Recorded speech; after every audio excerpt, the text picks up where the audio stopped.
Welcome to Clearing the Clutter Inside and Out with Julie Coraccio.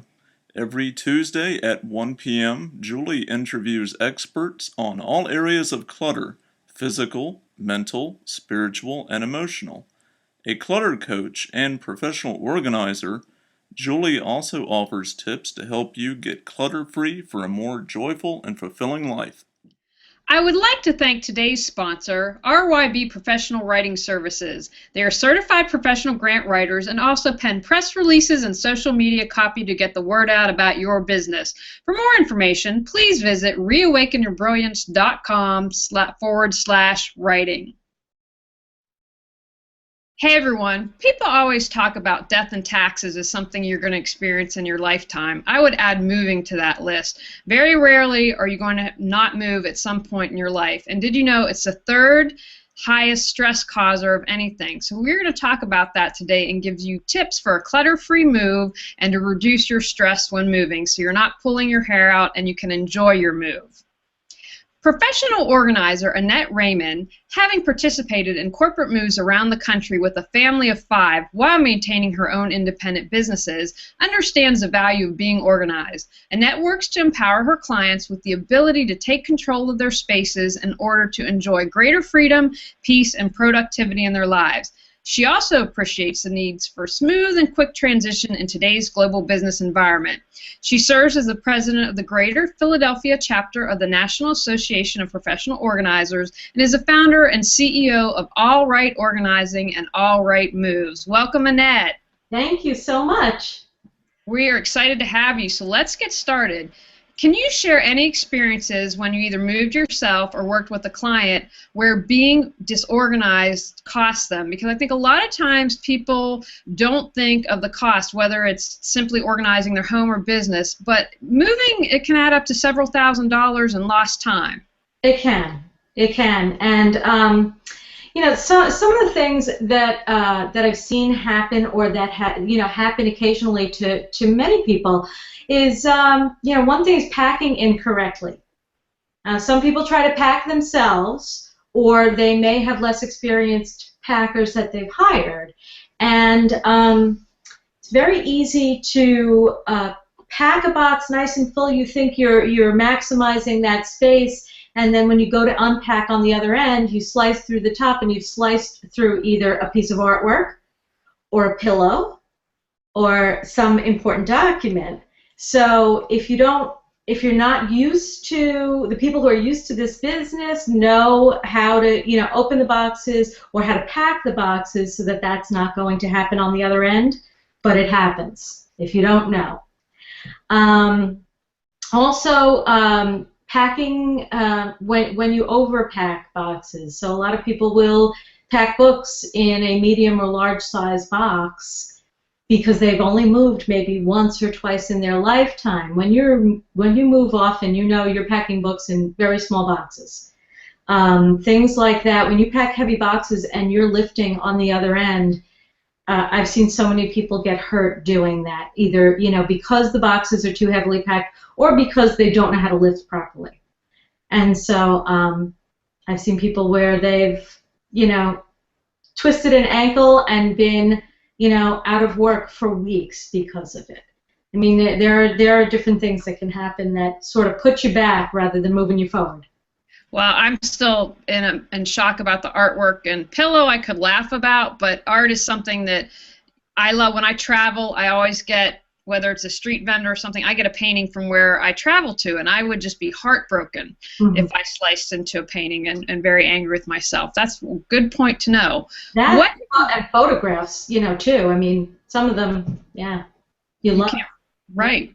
What have you found in your experience creates the most clutter when moving? Well, I guess on the packing side of it, where you're coming from, it's a lot of times it's the odd-shaped items that just don't fit into the boxes, right? So they sort of stay out, and then in the end you're going, what are we doing with this? And it goes into, or the odds and ends that didn't fit into the boxes, and then you have a box that you label miscellaneous or which doesn't really help when you're getting there. But yeah, I would say, you know, if you pack the bigger things first, the smaller things can go in. You know, you can find space for the smaller things. It's when you get those big odd-shaped pieces, whether it's a statue or you know, whatever it is, a dehumidifier for your room, whatever it is, do those things first. You know, make sure they have a big box and don't overpack the box. If it's heavy, you know, put in some pillows with it, or a blanket, or you know, or just some packing paper. But keep the boxes as light as you can and pack the big things. You know, because otherwise they sit around and yeah. Okay, fantastic. Now, what other are the biggest mistakes you found when people are packing to move? Now, you've mentioned some great tips for packing. Are there any other areas where you found, like, wow, people just tend to make this mistake again and again? Right. Let's see. Well, one thing is that I think a lot of people don't account for the amount of stuff that they have. So they don't allot themselves enough time to pack it, because when it's all in your home and it's in cabinets, you really don't think you have very much. You know, it's like, well, I don't have that much. And then when you see it all in, you know, that you've filled an entire truck, a lot of times people are saying, I can't believe I filled an entire truck. Well, you know, so you need to allot extra time and try to go room by room to make sure that room is completely cleared out, top to bottom, you know, inside and out, with closets and things. So if you don't allow the time, that's definitely a mistake that a lot of people make. And on the last day, people are either asking for another day or throwing things out the windows, which, you know, I've seen happen, just because they don't have time. Let's see. Oh, not having a safe zone. Making a safe zone is important when you're packing. Personally, our first big move, our first interstate move, we had, unfortunately, a garden snake. It was my son's, and it was in a tank. You know, it was nice. But we put it in this little shoe box so that we could bring it in the car with us. And my son put the shoebox down on the kitchen table. And when we went back through the kitchen, everybody was saying, well, where's that shoebox? And all of a sudden, the movers must have packed it. And they did. And we didn't want to flip them out. And they were working so busily. We got to our destination. The snake didn't really make it so well. It was very unfortunate. But there are, you know, aside from live animals, which you probably won't have, you know, there are things that you want to keep with you. And if the movers don't know that, you know, they're going to get packed. They're not there to make decisions. If you're hiring packers, they're not there to make decisions. They're there to pack everything in their path. You know, diaper pail full of dirty diapers. It's all going. So you want to make a safe zone, and you could make it your, you know, the bed in your master bedroom, or your dining room table, kitchen table, whatever it is, and the movers need to know clearly that that's your safe zone. So does your family. So you need to tell them, you need this with you on the trip. It needs to be in the safe zone when the packers are here. Excellent. Now, you know, I suspect we're going to move within the next year. That's just kind of what my intuition's telling me. So I already have boxes I got from someone. You know, I was like, I'll take your boxes, so they're in the closet. But you know, I've been through that when I sold my place in LA. Okay, you have 30 days to get out. And even though I was organized and ahead of the game, that 30 days goes by like that. So what would you say to someone who maybe is about to start the process, might be like me, like it might be coming down the road, and they just, that 30 days or whatever happened, and they're completely overwhelmed and just like a deer in headlights? What would you say to them? Right. Well, the first three things are plan, plan, plan. You can't possibly plan enough for a move, and it's really, you know, when you said you opened in the beginning with death and taxes and moving is up there. It is very stressful because you're normally used to planning and acting in your regular life on a daily basis. If odd things come at you, you have your basic structure. When you're moving, you're thinking in sometimes 2 different time zones, 2 different locations, multiple people, and your jobs and schools included. So the planning, you can't do enough planning. So you need to have lists. You need to have, lists for the home that you're leaving and your destination location. You need to have utilities turned on. Where are the pets going? What do the kids need? So keeping your list is really extremely important. Like I said before, allowing yourself more time than you think you need for packing if you're doing the packing, because no doubt, I'm sorry, but it has to be 99% of the population that really doesn't know how much they have. We just don't. Myself included, when I move, when it comes out, it's all of a sudden like, oh my goodness. And like I said, I'm an organizer, and you've got, your house works fine, it all looks great, but when it comes out, it's a lot. So you need to really have time, and you need to think about your valuables first. Make sure that important things that you also in your lists and planning, that you plan ahead for what are you going to do with valuable or important things. And where are they going to be? Because we love to trust people, and people are great and friendly, and I've had some great moving experiences with nice movers, but you don't need to leave things in the way of temptation. Yeah. Now, I have heard the term survival box. What is that, and is that something you recommend people use when moving? Absolutely. Expect the unexpected. Expect the unexpected. Your truck might break down in Iowa, and it might get there 3 days after they told you they would be there. So you need, you want to plan almost as if you're going on vacation. Do you have enough clothes for a week? You're going to pack suitcases. Keep things, if you're driving to your location, do you keep suitcases in the car with you? You want to have enough clothes, your toiletries, your medications. I always keep my jewelry with me. I pack it in a suitcase because I just feel like with me is the safest place. Vital documents. Do the kids need their birth certificates when you're registering at the new school, and is that going to get delayed by your move? When are you moving during the school year?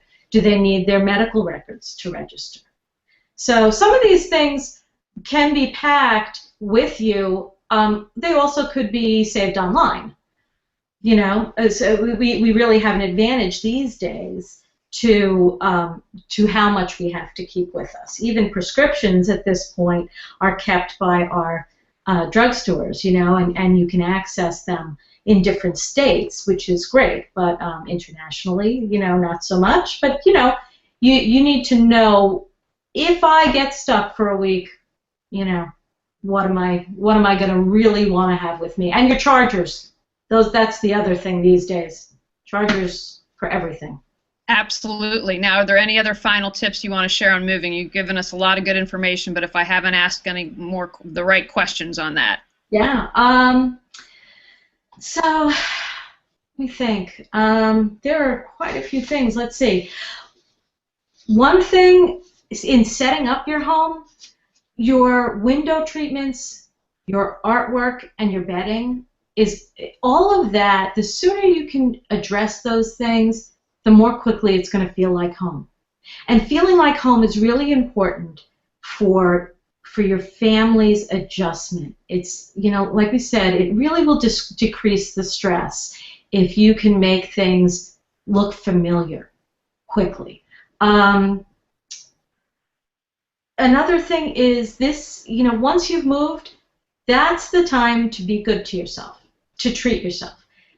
Buy a cake at the store, get some ice cream, do something good, because really you've had several months to have to keep it together and manage very big things, very big ideas. So once you move, just, have a month of, we're gonna have treats this month because it really, it's important to, to try to help overcome that stress, to just, be good to yourself. The last thing is that organization is an amazing way to empower everyone in your family. It breeds confidence, independence, responsibility, for each family member. And a new home is an opportunity to start fresh. So to start off in your new home and really say, okay, these are our spaces and this is what fits and this is what we need, and this is the room that I intend to do this in, so this is what's going here. All of that organization will help everyone in the house really to be more confident. And it's great for kids. It's great for kids when they can know this is where we go. This is where there's always a drawer in the kitchen where we can find glue and scissors and tape. There's always this. So in the new house, they start going to those places. If you move over and over, and you have those systems, they will say, where's this drawer? Where's that cabinet? Because they know it's there. It's supposed to be there. It's really empowering. So you have a new chance. It's great.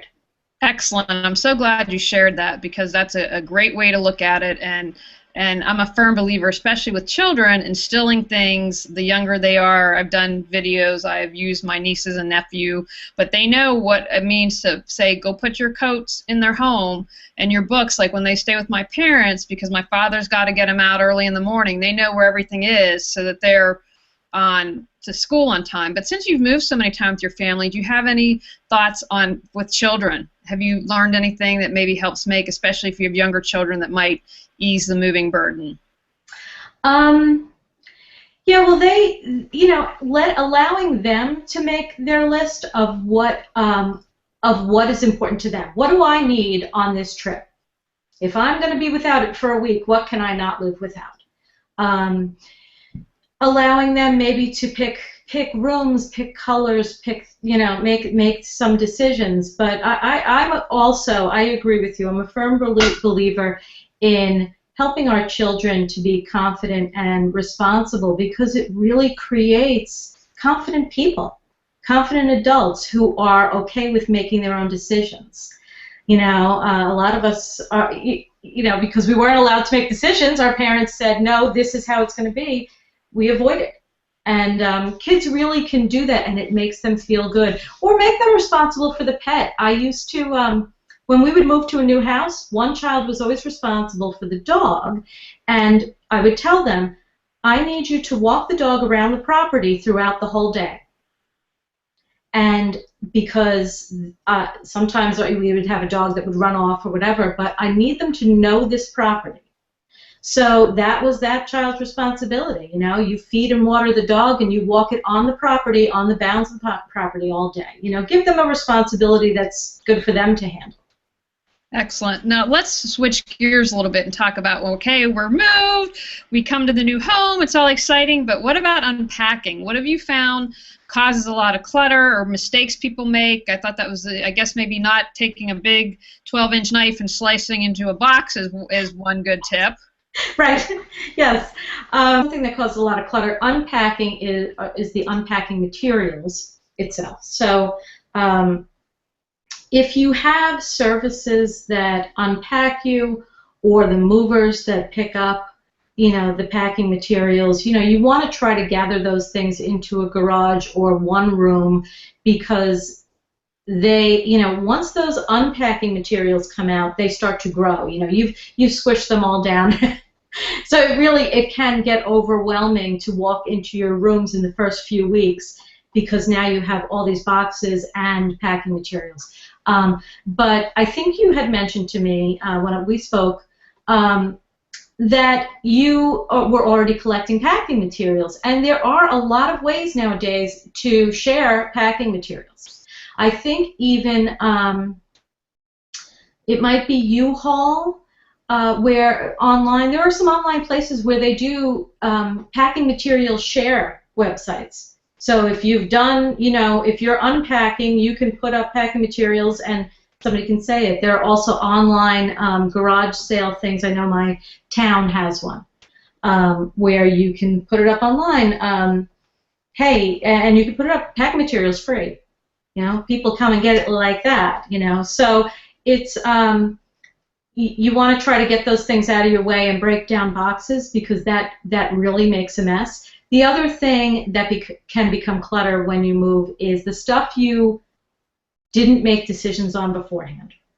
So if you're, and especially if you're in a tight time frame, a lot of us, get moved pretty quickly, especially if it's a relocation. Sometimes it happens very quickly and you don't have time to make that decision. So you're unpacking and saying, why am I keeping, why did we move this? That can also cost you money. I mean, if things aren't going to fit, you're going to lose money, carting it.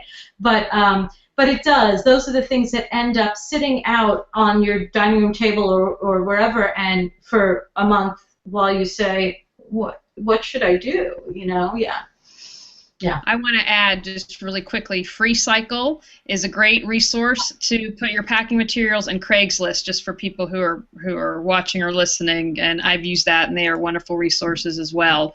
What are some of the first things people should do when they're unpacking? Okay. Well, first of all, one thing I want to mention from both sides is paper goods. So the things that you want to pack last so that you're going to unpack them first are paper goods and cleaning materials. So paper goods meaning plates, plastic forks and knives, things like that, because you want your regular dishware packed well. So you don't want a few odds and ends of those floating around in different boxes. So you want to pack that all at once, and then, before you move, put the paper goods into the cabinets, and you're using that as you go. And keep enough, because when you get to the other side, you can pack those in one of the last boxes so that you can write unpack first on it. And those come out, and you're able to eat. It's a big deal. It's a big deal for everybody. I can't tell you the frustration I've seen when people just can't find their dishware or utensils. So that's just such a basic. So you want to be able to eat in your kitchen and sleep in your beds. Those are two really important things, and so those are the two areas you want to try to tackle first. And like I said, even if it's just paper goods, as long as it's enough to get you by for the first few days as you unpack, it's important to do that. The essentials. Right, absolutely. Now, do you use a paper list, or is there an app you recommend? What's your process, or what have you done since you are a pro at this? Okay, so there are a few different. There are so many apps, but there's a few that I would recommend. Evernote. Evernote's just really easy to use, and the few that I'm recommending also, I think, have very good safety, features for them. So I would say Evernote is great. Safely Filed is a program that has high security. So even if you need to keep copies of birth certificates or financial documents, I would trust that is safely filed for things like that. HomeZada is an inventory program. It's a cloud-based inventory website, and it's fabulous because you can put pictures of everything you own, lists of everything you own. It's really great for keeping track. Excellent. Now, are there any, you've given us lots of good tips, any other tips on unmoving, moving in, unpacking? Depending on what you have, if it doesn't, it should fit.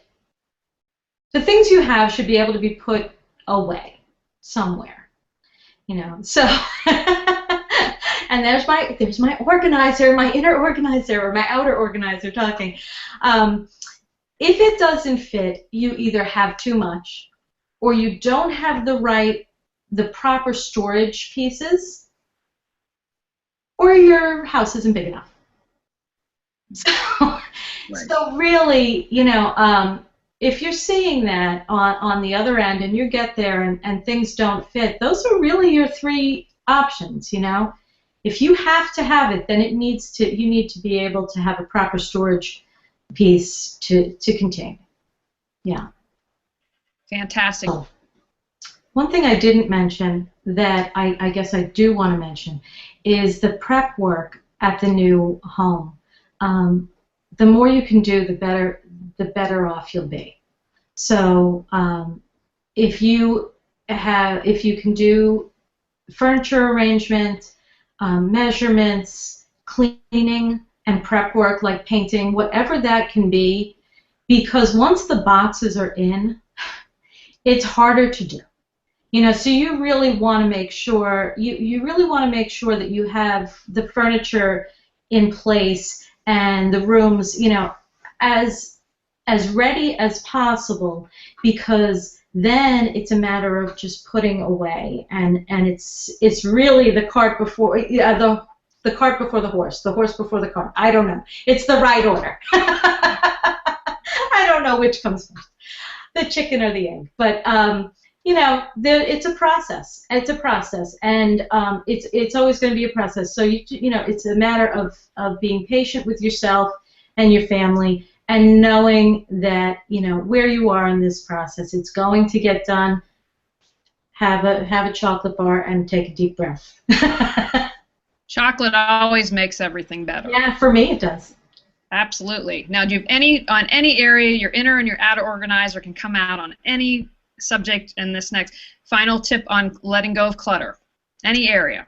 I'm also a member of the Holistic Organizers, and I think that really spending time on yourself, really take a deep breath, think about what you want and what your goals are, and maybe write out the areas of your life that are most important to you, and then decide, do the things that I have actually match this? And are they worthy of it? Are they worthy of the life that I want? That's really what it's about, like just having your things support the life and who you are.